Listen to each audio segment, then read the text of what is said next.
Hello दोस्तों, जैसा कि आज हम इस वीडियो में फिजिक्स के बारे में बात करने वाले हैं। भौतिक का एक टॉपिक होता है, भौतिक विज्ञान में आप देखेंगे विमा, जो कि काफ़ी इम्पोर्टेंट है आपके 11th में भी और 12th में भी और आगे चलकर भी इसकी ज़रूरत पड़ती है। तो आज हम इसी को जानेंगे कि कैसे किसी भी फार्मूला का कैसे बीमा निकालते हैं, काफ़ी आसान तरीके से। तो देखिए, जैसा कि ये आपको एक समरी दिया गया है, यहाँ पर आप थोड़ा-सा अगर ये आपको याद होगा, तो आप किसी भी सूत्र का बीमा निकाल लेंगे।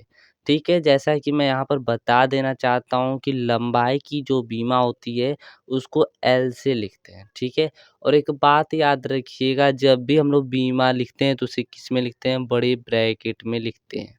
इस बात को आप याद रखिएगा प्यारे दोस्तों। यहाँ पर द्रव्यमान की बीमा की बात करें तो एम होता है, जिसे मास कहते हैं आप हैं। समय की बीमा की बात करें तो टी होता है, जिसे टाइम कहते हैं। ताप की बीमा की बात करें तो इसका केल्विन होता है, तो इसे थीटा से भी प्रदर्शित कर सकते हैं। विद्युत धारा का क्या होता है? ए, जिसे एम्पियर आप कहते हैं। तो जैसा कि आपको एक प्रश्न दिख रहा होगा यहाँ पर कि क्षेत्रफल की बीमा बताओ। तो पहले तो आपको क्षेत्रफल का सूत्र पता होना चाहिए, क्षेत्रफल बराबर होता कैसे है। तो क्षेत्रफल बराबर आपको पता होना चाहिए, जैसा कि मैं सॉल्व करता हूँ यहाँ पर। क्षेत्रफल बराबर जो होता है मेरे भाई, क्षेत्रफल बराबर होता है लंबाई, क्या होता है? लंबाई गुणे चौड़ाई। लंबाई गुणे का चौड़ाई होता है, ठीक है? अब आपको जब यह लिख लेंगे आप, इतना लंबाई गुणे चौड़ाई आपको पता चल जाएगा। अभी मैंने बताया लंबाई की बीमा क्या होती है? एल होती है, तो यहाँ पर इसकी बीमा क्या कर देंगे? एल लिख देंगे। अच्छा, ये बताइए, आपकी क्या चौड़ाई भी तो एक लंबाई की तरह ही है ना? तो चाहे लंबाई, चौड़ाई, ऊंचाई बोले तो एक दूरी ही तो है, एक लंबाई ही तो है। तो इसलिए चौड़ाई की भी बीमा क्या होगी? एल हो जाएगी। बात समझ में आया? तो क्या हो जाएगा यहाँ पर सूत्र आपको क्या निकल जाएगा इसका बीमा? तो बोले तो एल का एल में गुना होगा तो क्या हो जाएगा? एल का स्क्वायर हो जाएगा। तो यहाँ पर जो बीमा मेरे भाई निकल कर आई, क्या आ जाएगी? एल का स्क्वायर आ जाएगी। क्या बात समझ में आया क्या? उसी प्रकार हम लोग अगला अगर प्रश्न देखिए, अगला प्रश्न की बात करें, अगर आपसे पूछा जाए कि आयतन की बीमा बताओ। किसकी? आयतन की बीमा बताओ। और आयतन बराबर आपको पता होना चाहिए, आयतन की जैसे मैं बीमा पूछूँ क्या होता है, तो आपको पता होना चाहिए आयतन का सूत्र।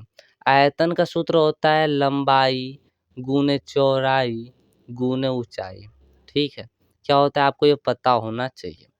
लंबाई गुने चौड़ाई गुने ऊंचाई होता है, और लंबाई को क्या कहते हो आप? यल कहते हो। यहाँ पर इसे बड़े ब्रैकेट में एल लिख दो। गुने चौड़ाई को भी क्या कहते हो? एल कहते हो। तो यहाँ पर क्या कर दो? बड़े ब्रैकेट में एल लिख दो।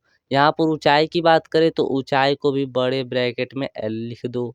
तो यहाँ पर जो आपका निकल कर आएगा, तो 3 बार एल है तो गुना होगा, तो क्या हो जाएगा? एल के पावर क्यूब हो जाएगा बड़े ब्रैकेट में। तो ये इसकी बीमा निकल कर है।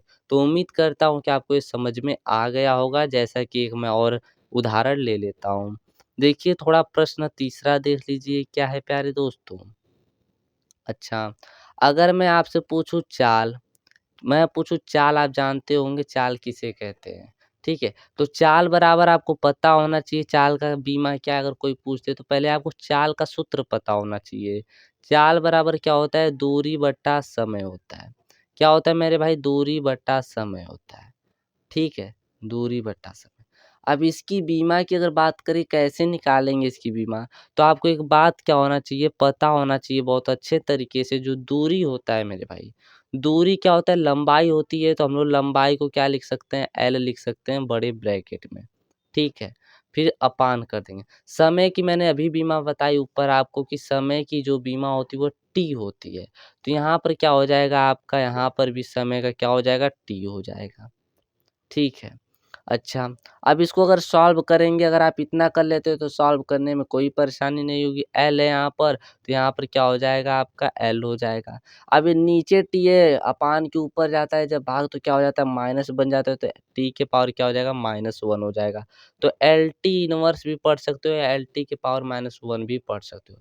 तो इस तरह बीमा निकालते हैं। उम्मीद करता हूँ कि आपको बहुत अच्छे तरीके से समझ में आ गया होगा। आपको मैं एक एचडब्ल्यू दे देता हूँ, मतलब होमवर्क होमवर्क दे देता हूँ, बीमा क्या करना है, निकालना है। तो आप हमें बताएँगे वेग की बीमा क्या होती है? ठीक है? वेग की बीमा बता दीजिएगा और त्वरण की बीमा बता दीजिएगा। तो धन्यवाद, मिलते हैं फिर हम नेक्स्ट वीडियो में एक नए टॉपिक के साथ।